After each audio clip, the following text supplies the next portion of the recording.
الحمد لله الذي خلق الإنسان وعلمه البيان وأنزل له القرآن وجعله شفاء وهدى ورحمة لذوي الإيقان ونشهد أن لا إله إلا الله وحده لا شريك له ونشهد أن سيدنا ومولانا محمدا عبده ورسوله أما بعد فأعوذ بالله من الشيطان الرجيم بسم الله الرحمن الرحيم قال الله تبارك وتعالى يا أيها الذين آمنوا استعينوا بالصبر والصلاة إن الله مع الصابرين ولا تقولوا لمن يقتل في سبيل الله أموات بل أحياء ولكن لا تشعرون وقال النبي صلى الله عليه وآله وسلم يغفر للشهيد كل ذنب إلا الدين أو كما قال عليه الصلاة والسلام إن الله وملائكته يصلون على النبي يا أيها الذين آمنوا صلوا عليه وسلموا تسليما اللهم صل على محمد في أول كلامنا اللهم صل على محمد في أوسط كلامنا اللهم صل على محمد في آخر كلامنا میرے دوستوں بھائی عزیزو، آپ کے سامنے سورہ بقرہ آیت نمبر 153 اور 54 تلاوت کی ہے، اور حضور صلی اللہ علیہ وآلہ وسلم کے ارشادات میں سے صحیح مسلم کی ایک حدیث آپ کے سامنے تلاوت کی ہے۔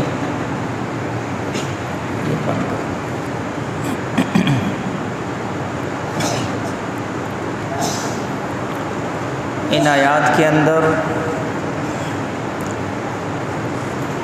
اللہ جل شانہ نے نماز اور روزے کے ذریعے اپنی مدد طلب کرنے کی ترغیب دی ہے۔ یا ایھا الذین آمنوا، اے ایمان والو، استعینوا بالصبر والصلاۃ،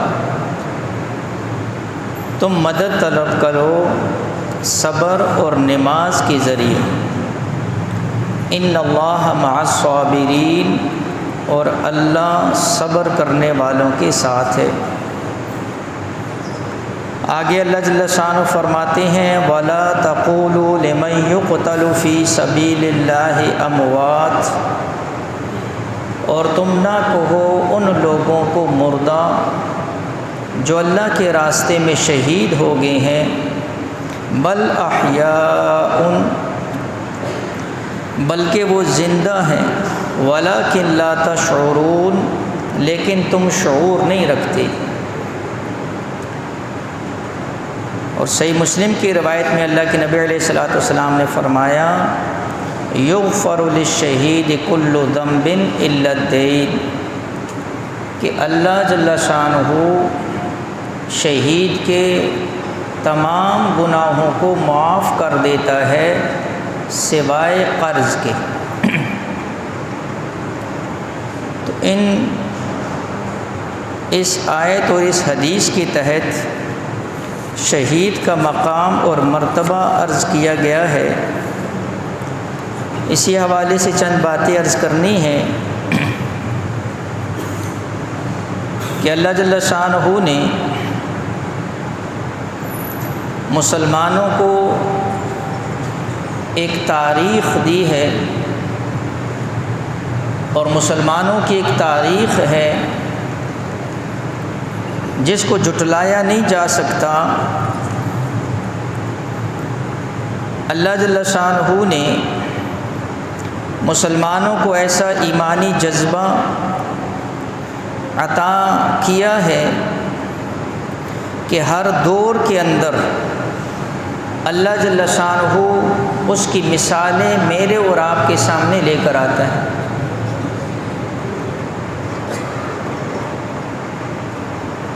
لہٰذا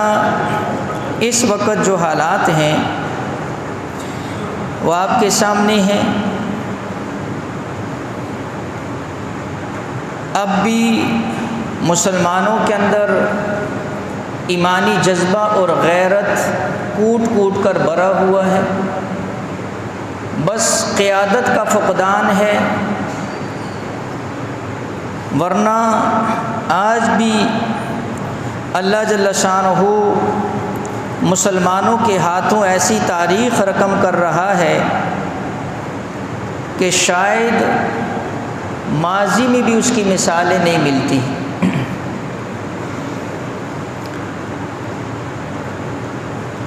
تو لہٰذا میں نے اس بات پر عرض کرنا ہے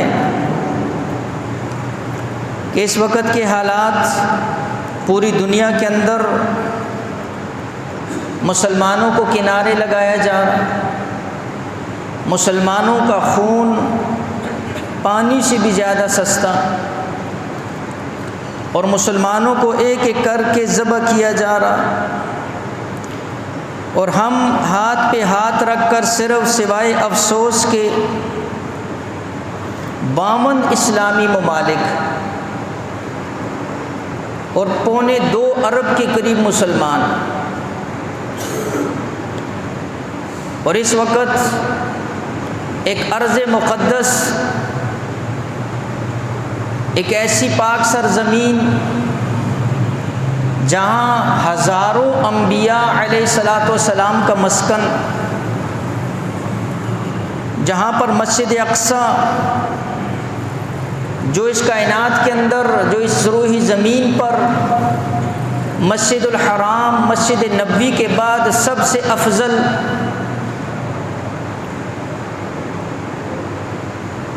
ایک ایسی سرزمین، ایک ایسی پاک سرزمین، وہاں پر اس وقت کے آپ کے سامنے حالات، اور افسوس کے ساتھ یہ کہنا پڑتا ہے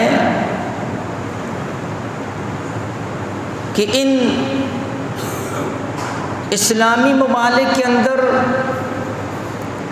چند ایک نے صرف مذمت سے آگے بڑھ کر کوئی اور الفاظ ادا نہیں کی، سارا باطل، سارا کافر ایک صف کے اندر اکٹھا، برملا آ کر اعلان کرتا ہے اور کہتا ہے کہ ہم ان کے ساتھ ہیں، ہم ظالموں کے ساتھ ہیں، اور ہم ہر طرح سے ان کی مدد کرنے کے لیے تیار ہیں۔ اور افسوس ہے ان مسلمان حکمرانوں کے اوپر کہ جو مذمتی الفاظ بھی ادا کرنے سے گھبراتے ہیں۔ تو آپ کے سامنے ایک تاریخ کا نقشہ عرض کرنا ہے کہ اللہ نے مسلمانوں کو اور ہمارے اسلاف کو، ہم جس مذہب سے، جس عقیدے سے، جس دین سے، جس اسلام سے تعلق رکھتے ہیں، اس کے ہم جن کے ماننے والے ہیں، جو ہمارے بڑے تھے، جو ہمارے پیشوا اور رہنما تھے، وہ کیسے تھے، اور ان کے اندر ایمانی جذبہ اور ایمانی غیرت کیسی تھی، اور آج کا مسلمان جو ہے اس سے کتنا دور ہے۔ تو اس حوالے سے چند باتیں عرض کرنی ہے۔ ہمارے اسلاف، ظاہری بات ہے ہم نے جن کا کلمہ پڑھا ہوا، ہم جس کے امتی ہیں، امام الانبیاء محمد مصطفیٰ خاتم النبیین صلی اللہ علیہ وآلہ وسلم، اللہ نے ان کو کیسا جذبہ، اور اللہ جل شانہ نے کیسی جو ہے ان کو شجاعت اور بہادری عطا فرمائی تھی۔ صحابہ فرماتے ہیں ایسا موقع بھی آیا کہ میدان جہاد کے اندر وقتی طور پر صحابہ کے پاؤں لڑکھڑائے، لیکن امام الانبیاء محمد مصطفیٰ صلی اللہ علیہ وآلہ وسلم ہمیشہ میدان کے اندر ثابت قدم رہے۔ حنین کا موقع، صحابہ فرماتے ہیں کہ کافر پہاڑوں کے اوپر، ہم نیچے، وہ اوپر سے تیر برساتے، صحابہ زخمی ہوتے، صحابہ نیچے سے تیر پھینکتے، وہ چھپ جاتے۔ ایسے موقع پر امام الانبیاء محمد مصطفیٰ صلی اللہ علیہ وآلہ وسلم میدان کے اندر خچر پر سوار ہو کر ان کافروں کا اس وقت میدان کے اندر سامنا کیا، اور اس موقع پر فرمایا انا النبی لا کذب، فرمایا میں اللہ کا نبی ہوں، کوئی جھوٹا نبی نہیں ہوں، میں جھوٹا نہیں ہوں، میں بزدل نہیں ہوں کہ جو میدان چھوڑ کر چلا جاؤں۔ انا ابن عبد المطلب، اور میں عبد المطلب کا بیٹا ہوں، یعنی اپنے آباء و اجداد کا ذکر کیا کہ میرے آباء و اجداد کے اندر بھی کوئی بزدل نہیں آیا ہے، بلکہ میرے آباء و اجداد کے اندر بھی وہ لوگ گزرے ہیں جنہوں نے اپنے دشمن کا میدان کے اندر کھڑے ہو کر جو ہے ان کا مقابلہ کیا ہے۔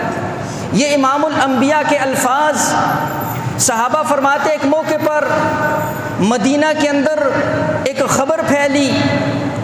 کہ کافر جو ہے انہوں نے مدینہ کا احاطہ محصور کر لیا، مدینہ پر حملہ کرنے والے ہیں۔ فرمایا فجر کے بعد حضور صلی اللہ علیہ وآلہ وسلم نے حضرت ابو طلحہ انصاری رضی اللہ تعالیٰ عنہ سے گھوڑا لیا، گھوڑے کے اوپر زین نہیں ہے، اس کی ننگی پیٹھ کے اوپر امام الانبیاء بیٹھے ہیں، ہاتھ میں تلوار لی ہے، اور پورے مدینے کی سرحد، پورے مدینے کے اطراف کا چکر لگایا اکیلے کے اندر،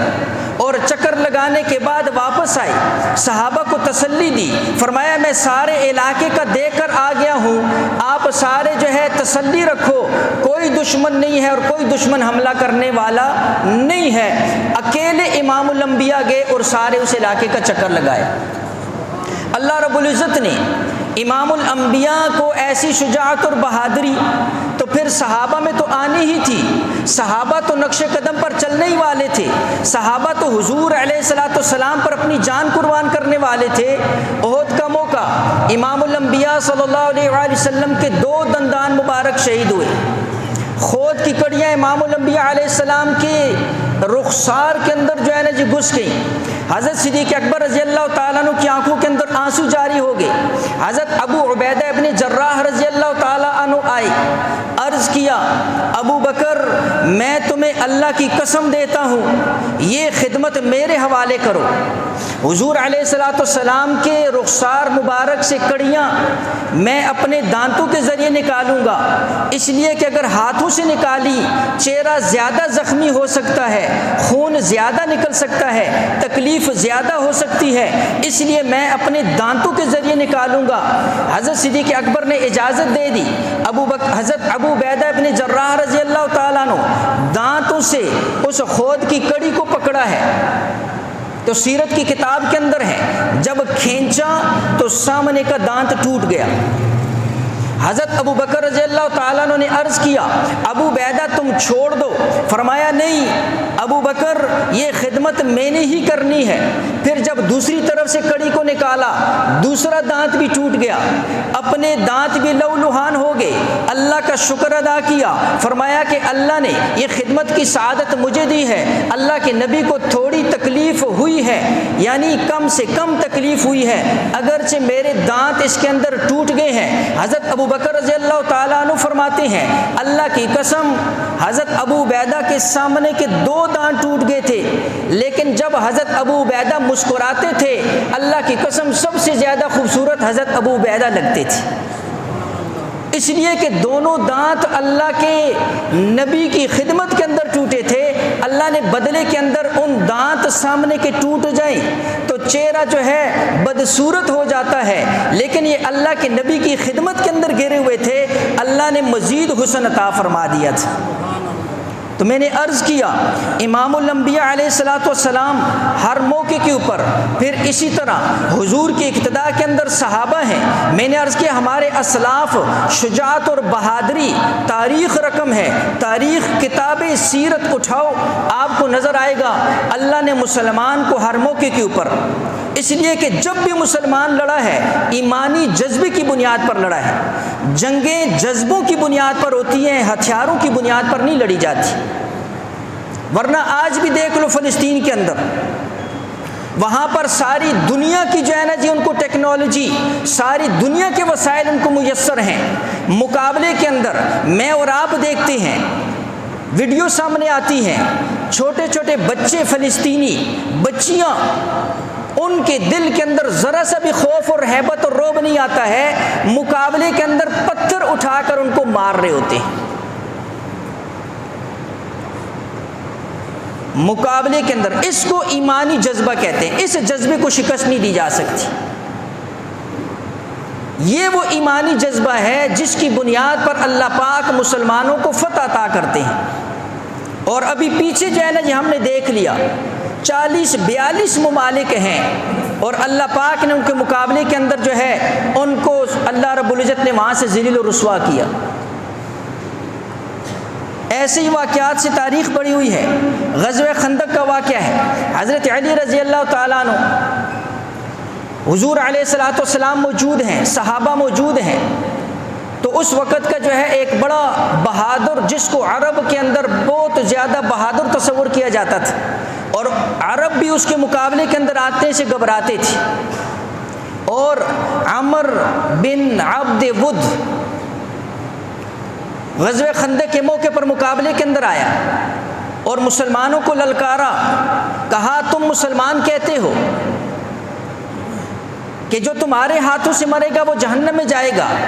اور جو ہمارے ہاتھوں سے مرے گا وہ جنت میں جائے گا، اس لیے اگر تم میں کوئی ایسا ہے جو مجھے جہنم میں بھیجے، یا کوئی ایسا ہے جس کو میں جنت میں بھیجوں، تو میرے مقابلے کے اندر آئے۔ حضرت علی رضی اللہ تعالیٰ عنہ کھڑے ہوئے، حضور علیہ الصلوۃ والسلام کو عرض کیا، فرمایا حضور مجھے بھیجے مقابلے کے اندر۔ حضور علیہ الصلوۃ والسلام نے فرمایا علی یہ عمر بن عبد ود ہے، بیٹھ جاؤ۔ اس نے دوبارہ چیلنج دیا، حضرت علی پھر کھڑے ہوئے، حضور نے پھر بٹھا دیا، تیسری دفعہ چیلنج دیا، حضرت علی پھر کھڑے ہوئے، تو حضور علیہ الصلوۃ والسلام نے اجازت عطا فرمائی۔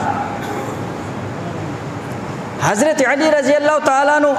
مقابلے کے اندر گئے ہیں، تو پھر اس وقت کے اندر اللہ جل شانہ نے اس کے غرور اور تکبر کو جو ہے نا جی وہ کیسے کر دیا، تو پھر کہا کہ تم کون ہو جو میرے مقابلے کے اندر آئے ہو؟ فرمایا میں علی بن عبد المطلب ہوں۔ کہا کیوں آئے ہو؟ کہا دو باتوں کی دعوت دیتا ہوں، ایک تو یہ کہ اسلام لے آؤ، اور اگر اسلام نہیں لاتے ہو تو مقابلے کے اندر تیار ہو جاؤ۔ اس نے کہا اسلام تو نہیں لاتا ہوں لیکن تم سے مقابلہ نہیں کرتا ہوں۔ کہا کیوں نہیں کرتے ہو؟ کہا تم بہت چھوٹے ہو، کسی بڑے کو بھیجو۔ حضرت علی رضی اللہ تعالیٰ نے فرمایا میدان کے اندر آؤ گے تو پھر پتہ لگے گا کہ بڑا کون ہے اور چھوٹا کون ہے۔ تمہارے اس تکبر کو جو ہے آج اللہ پاک خاک کے اندر ملا دے گا۔ مقابلہ ہوا تاریخ کی کتاب کے اندر، سیرت صحابہ کے اندر، فرمایا حضرت علی رضی اللہ تعالیٰ عنہ کے اوپر وار، حضرت علی کے سر کے اوپر جو ہے وہ لوہے کی ٹوپی کٹ گئی، اللہ نے سر بچا دیا۔ حضرت علی نے جب وار کیا، فرمایا جسم کے دو ٹکڑے، اور جسم کے اوپر بیٹھ کر جب اس کا سر قلم کیا اور نعرہ تکبیر بلند کیا، پھر جو ہے نا جو کفار کو پتہ چل گیا کہ اللہ نے حضرت علی رضی اللہ تعالیٰ کے ہاتھوں جو ہے اس کے غرور کو خاک کے اندر ملا دی۔ فرمایا پھر اسی طرح ایک موقع آتا ہے، خیبر کا موقع آتا ہے۔ حضور علیہ الصلوۃ والسلام خیبر کا قلعہ، یہ یہود کے ساتھ جو ہے نا جو مسلمانوں کی جنگ تھی، یہودیوں کے ساتھ خیبر کا قلعہ نہیں فتح ہو رہا۔ حضور علیہ الصلوۃ والسلام نے فرمایا کل میں ایک ایسے بندے کے ہاتھ میں جھنڈا دوں گا جس کے ہاتھ پر اللہ خیبر کو فتح کرے گا، وہ اللہ اور اس کے رسول سے محبت کرتا ہے اور اللہ اور اس کا رسول اس سے محبت کرتا ہے۔ صبح ہوتی ہے، صحابہ کی نظریں لگی ہوئی ہیں کہ اللہ کے نبی جھنڈا کس کے ہاتھ میں دیں گے؟ ہر ایک کی تمنا ہے کہ جھنڈا میرے ہاتھ میں آئے، یہ فتح میرے ہاتھوں ہو۔ حضور علیہ السلام نے پکارا علی کہاں ہے؟ صحابہ نے عرض کی حضرت علی تو جو ہے ان کی آنکھ کے اندر تکلیف ہو رہی ہے اور درد کی شدت کی وجہ سے نہیں آئے ہیں۔ حضور علیہ السلام نے فرمایا بلاؤ، حضرت علی کو بلایا۔ امام الانبیاء صلی اللہ علیہ وآلہ وسلم نے اپنا لعاب مبارک آنکھ پر لگایا۔ حضرت علی فرماتے ہیں اس وقت درد تو کیا، پوری زندگی پھر کبھی آنکھ میں تکلیف نہیں ہوئی۔ امام الانبیاء کا لعاب تھا، آنکھ پر لگتے ہی اللہ نے جو ہے نا جی تکلیف کو دور فرما دی۔ حضرت علی کو جو ہے نا جی جھنڈا پکڑایا۔ تو حضرت علی رضی اللہ تعالیٰ عنہ اس جو ہے نا جی خیبر کے موقع کے اوپر مقابلے کے اندر یہودیوں کا جو ہے نا جی جو پہلوان تھا مرحب، وہ مقابلے کے اندر آتا ہے، اور آتے ہی اس نے میدان کے اندر کیا کہا، قد علمت خیبر انی مرحب شاک الصلاح بطل مجرب اذ الحروب اقبلت تلہب۔ کہتے ہیں خیبر کو پتہ ہے میرا نام مرحب ہے، اور میں جو ہے اسلحے والا اور لڑنے والا جنگجو ہوں، اور کہتا ہے اذ الحروب اقبلت تلہب، جب میں میدان کے اندر نکلتا ہوں تو میں لڑائی کے شعلوں کو بھڑکا دیتا ہوں۔ ایسا متکبرانہ انداز مرحب کا۔ حضرت عامر رضی اللہ تعالیٰ نے مقابلے کے اندر گئے۔ حضرت عامر رضی اللہ تعالیٰ نے تلوار کا وار کیا، پیچھے ہٹا، وہی تلوار جو ہے نا جی اپنے گھٹنے کے اوپر لگ گئی۔ حضرت عامر رضی اللہ تعالیٰ نے شہید ہو گئے۔ چند صحابہ نے آپس میں بات کی کہ حضرت عامر تو اپنی تلوار سے شہید ہو گئے۔ صحیح بخاری کی حدیث کے اندر آتا ہے اللہ کے نبی علیہ السلام نے فرمایا اللہ نے عامر کو 2 اجر عطا فرما دیا، ایک شہادت کا اور دوسرا لوگوں کی باتیں کرنے کا۔ اس کے بعد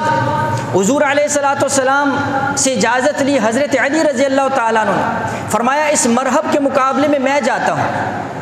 حضرت علی رضی اللہ تعالیٰ عنہ میدان کے اندر گئے، اس نے پھر وہی اشعار پڑھے مرحب نے۔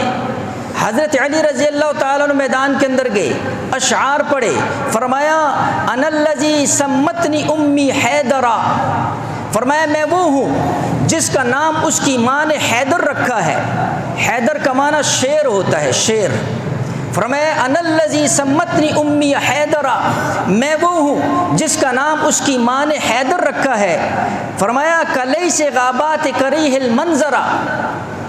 اور میں وہ شیر ہوں کہ جس کو دیکھ کر لوگوں کے اوپر ہیبت اور خوف طاری ہو جاتا ہے۔ کلیس غابات کریہ المنظرا او فیہ بالصاع کیل السندرا، فرمایا آج میں تجھے ناپ کر جو ہے نا جی تجھ سے اپنا حساب لوں گا۔ تو مرحب کے مقابلے کے اندر آئے، سیرت کی کتابوں کے اندر اللہ رب العزت نے حضرت علی رضی اللہ تعالیٰ عنہ کے ہاتھوں میں ایسی قوت اور طاقت عطا فرمائی، وہ اپنا اسلحے سے اور اپنے آپ کو جو ہے نا جی لیس کیا ہوا تھا۔ حضرت علی رضی اللہ تعالیٰ عنہ نے جب تلوار کا وار کیا تو کتاب کے اندر کے سر سے ہوتے ہوئے اس کے جبڑے تک جو ہے نا جی تلوار پہنچ گئی، ٹکڑے کر دیے اس کے۔ اور اس وقت جو ہے نا جی ان یہودیوں کا جو ایک زور تھا اس کو اللہ رب العزت نے توڑ دی، اور فاتح خیبر کے نام سے اللہ رب العزت نے ان کو مشہور کر دی۔ میں نے عرض کیا اللہ رب العزت نے مسلمانوں کو جو ہے وہ ایسے قوت اور طاقت اور شجاعت اور بہادری ایمانی جذبہ، میں نے عرض کیا جنگیں جذبوں کی بنیاد کے اوپر ہوتی۔ احد کا موقع ہے، سارے کفار یہ چاہتے تھے حضور علیہ الصلوۃ والسلام کو نعوذ باللہ شہید کر دیا جائے۔ حضرت ابو طلحہ انصاری جو ہے نا جی وہ آگے کھڑے ہو گئے، تیر تلوار سارے زخم، حتیٰ کہ جب بعد کے اندر گنا گیا 70 زخم ان کے جسم کے اوپر آئے ہوئے تھے، 70 زخم۔ تو اس موقع کے اوپر حضرت سعد بن ابی وقاص رضی اللہ تعالیٰ عنہ، حضور علیہ الصلوۃ والسلام ان کو تیر پکڑاتے، حضرت سعد بن ابی وقاص رضی اللہ تعالیٰ عنہ کافروں پر تیر چلاتے۔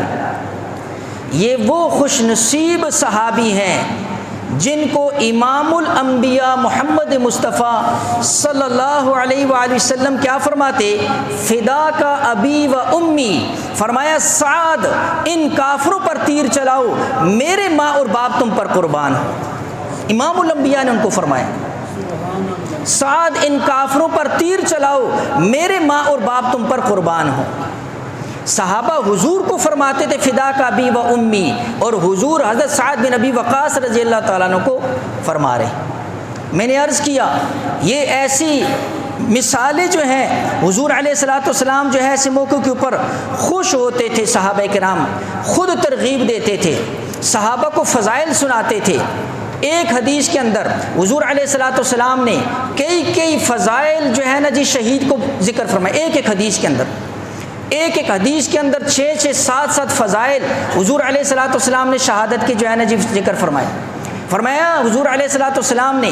جب کوئی بندہ اللہ کے راستے میں شہید ہوتا ہے، اس کے خون کا قطرہ زمین کو نہیں لگا ہوتا، اللہ پاک پہلے ہی اس کی مغفرت کا اعلان فرما دیتی۔ اور فرمایا اللہ پاک جان نکلتے ہوئے حدیث آپ کے سامنے عرض کر رہا ہوں، فرمایا اللہ پاک دنیا ہی کے اندر اس کو جنت کا ٹھکانہ دکھا دیتی، اور فرمایا کل قیامت والے دن اللہ پاک 70 لوگوں کی شفاعت کا اس کو جو ہے نا جی وہ حق عطا فرمائیں گے کہ اپنے عزیز رشتہ داروں میں سے 70 بندوں کی جو ہے نا جی تو کیا کر، شفاعت کر، اور تیری شفاعت قبول ہوگی۔ میں نے عرض کیا اللہ رب العزت نے جو ہے مسلمانوں کو اور اللہ رب العزت نے ایمان والوں کو جو ہے ایک تاریخ ہے، یہ کوئی نئی بات نہیں ہے۔ حضور علیہ الصلوۃ والسلام نے جس دن پہلے دن اعلان فرمایا تھا قولوا لا الہ الا اللہ تفلحوا، لا الہ الا اللہ پڑھ رو کامیاب ہو جاؤ گے، وہ دن آج کا دن۔ پھر یہ کافر چاہے وہ عیسائی کی شکل کے اندر ہے، یہودی کی شکل کے اندر ہے، مشرک کی شکل کے اندر ہے، اس نے امام الانبیاء محمد مصطفیٰ صلی اللہ علیہ وآلہ وسلم ان کے خلاف بھی ہر قسم کی سازشیں، اور وہ دن اور آج کا دن صحابہ کرام رضوان اللہ علیہم اجمعین کی آپ تاریخ پڑھو، صحابہ کا تو پورے کا پورا دور جو ہے ان کفار کے ساتھ میدانوں کے اندر گزرا ہے۔ آپ حیات الصحابہ اٹھاؤ، آپ حکایات الصحابہ اٹھاؤ، آپ صحابہ کی سیرت اٹھاؤ، صحابہ کرام پر کوئی بھی کتاب لکھی گئی، چاہے وہ عربی کے اندر ہے چاہے وہ اردو کے اندر ہے،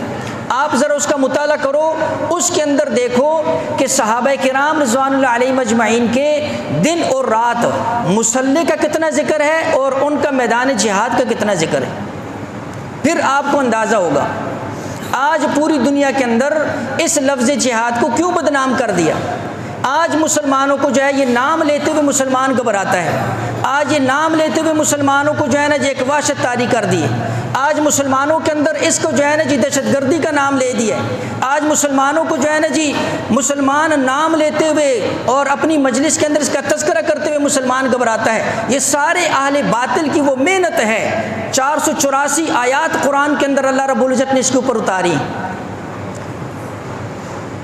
کتاب الجہاد بخاری کے اندر ہے، صحیح مسلم کے اندر ہے، ترمذی کے اندر ہے، ابو داؤد کے اندر ہے، اور جو ہے ساری کتابوں کے اندر سائے ستہ پوری اس سے بری ہوئی ہے۔ حضور کی حدیث کو کدھر لے کے جاؤ گے؟ قرآن کی آیات کو کدھر لے کے جاؤ گے؟ اس کی کون سی تشریح کرو گے؟ اس کے معنی مطلب کو کدھر لے کر جاؤ گے؟ کتنے معنی اس کے جو ہے نا جی تبدیل کرو گے؟ تمہارے معنی کے بدلنے سے نہ اللہ کا قرآن بدلتا ہے نہ نبی کی حدیث بدلتی۔ یہ وہ بنیاد تھی کہ آج مسلمان پوری دنیا کے اندر ذلیل۔ آج اگر کوئی عالم بات کرتا ہے، شیخ الاسلام نے فتویٰ دیا، پیٹ میں درد کسی اور کے اٹھنا شروع ہو گیا، پھر کہتے ہیں علماء آپ آگے کیوں نہیں آتے؟ جب علماء آگے آتے ہیں یہ ان کے ٹاؤٹ جو ہے یہ پھر ان کا مذاق اڑاتے ہیں۔ مفتی صاحب نے یہ جو ہنسنے والے ہیں اور مذاق اڑانے والے ہیں ان جیسوں کے لیے فتویٰ نہیں دیا، ان کافروں کے مقابلے میں جانا یہ تمہاری اتنی اوقات ہی نہیں ہے۔ وہ اور جذبہ ہوتا ہے، وہ ایمانی جذبات ہوتے ہیں، جس کا اندر ایمان سے خالی ہو۔ حضرت ہمارے بزرگ گزرے ہیں احمد باولپوری صاحب، وہ بڑی عجیب بات فرمایا کرتے تھے مجمع کے اندر، فرماتے تھے آج کا مسلمان سنت طریقے پر بال کٹوانے کے لیے تیار نہیں ہے، وہ اللہ کے راستے میں گردن کیسے کٹوائے گا؟ سنت طریقے پر بال کٹوانے کے لیے تیار نہیں۔ آج ہم اپنے منہ کا ذائقہ چھوڑنے کے لیے تیار نہیں ہیں۔ آج جب کہا جاتا ہے غیروں کی چیزوں کا بائیکاٹ کرو، ان غیروں کی چیزوں کو منہ نہ لگاؤ، ان غیروں کی چیزوں کو اپنے سے دور کر دو، آج ہم اس کے لیے تیار نہیں ہے۔ میرے بھائیوں، ایک فکر کی بات ایک عرض کر رہا ہوں اس مجمع کی وساطت سے، خدا نہ خواستہ آج اگر دجال کا ظہور ہو جاتا ہے، وہ دجال جس کے بارے میں اللہ کے نبی علیہ الصلوۃ والسلام نے فرمایا کہ تمہارے مردوں کو تمہارے سامنے لا کر کھڑا کر دے گا، وہ کہے گا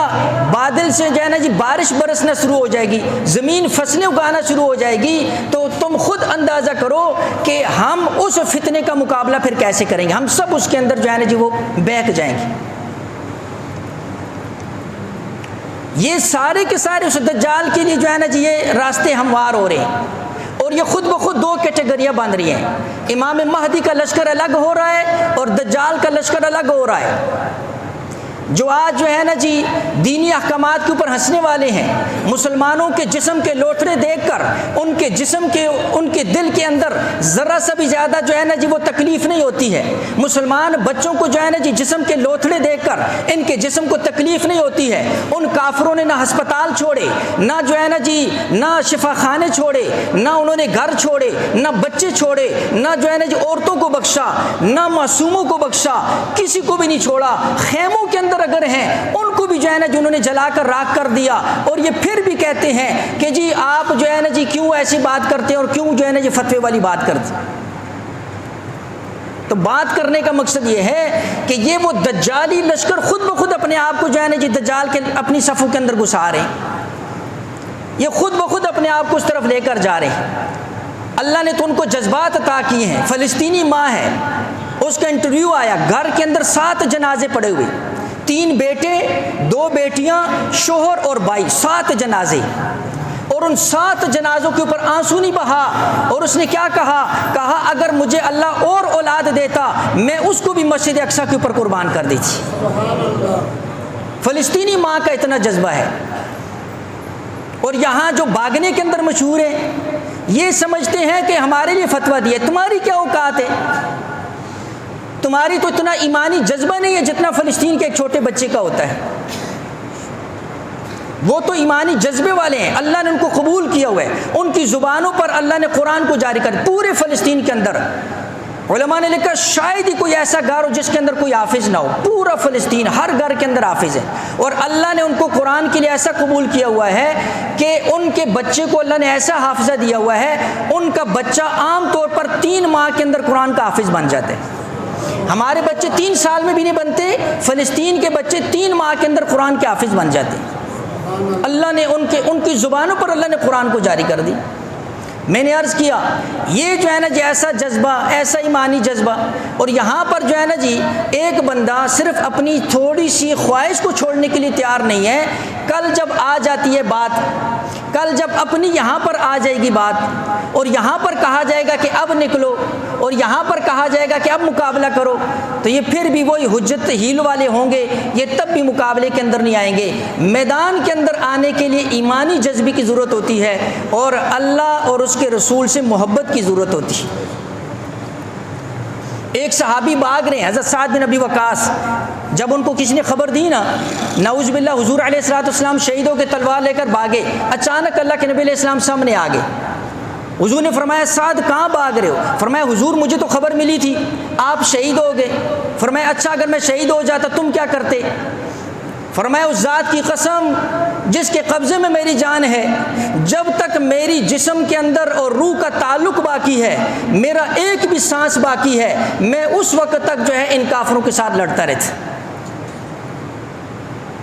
احد کا موقع آیا، حضور علیہ السلام نے تلوار نکالی، فرمایا کون اس کا حق ادا کرے گا؟ حضرت ابو دجانہ رضی اللہ تعالیٰ عنہ کھڑے ہوئے، فرمایا اللہ کے نبی میں حق ادا کروں گا، لیکن مجھے بتائیں اس کا حق کیا ہے؟ فرمایا اتنا کافروں کے سروں کو اڑاؤ کہ یہ تلوار ٹیڑھی ہو جائے۔